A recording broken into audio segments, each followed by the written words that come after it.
మోహన్ నుంచి ఇన్ని మాటలు మాట్లాడతారు. మీరేం సంక్షేమ పథకాలు అమలు చేయట్లేదు రాష్ట్రంలో, ఓకే, బట్ కనీసం కేంద్రంలో ఉన్నటువంటి మంచి పథకాలు కూడా రాష్ట్రం జాయిన్ అవ్వట్లేదు. ఇప్పుడు ఫసల్ బీమా పథకం ఎంత అద్భుతమైనటువంటి పథకం అంటే మొన్న వడగళ్ళ వర్షం వచ్చి బెనిఫిట్ చేసే పథకం.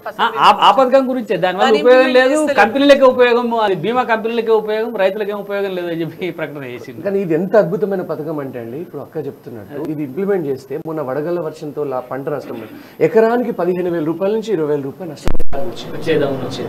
ఆయుష్మాన్ భారత్ 5 లక్షల రూపాయల వరకు ఉచితంగా హెల్త్ స్కీమ్ దాంట్లో కూడా జాయిన్ కాలేదు. అంటే ఈ ఒక్కటండి, ఈ ప్రభుత్వము 10,000 కోట్ల బడ్జెట్ ఉన్నప్పుడు ఇచ్చినటువంటి పథకాలని కూడా 2,90,000 కోట్ల బడ్జెట్ వచ్చినా అమలు చేయట్లేదంటే మీరు అర్థం చేసుకోవచ్చు. గవర్నెన్స్ అంతా పడకేసింది, పరిపాలన దక్షుడు అంటాం కదా, పరిపాలన మూర్ఖులు, వీళ్ళంతా మూర్ఖులు పరిపాలిస్తున్నారు. I'm really ashamed. నాకే సిగ్గనిపిస్తుంది అండి, ఇట్లాంటి కాలంలో మనం ఉన్నామా, ఇట్లాంటి దారుణమైనటువంటి పరిస్థితుల్లో ఉన్నామా?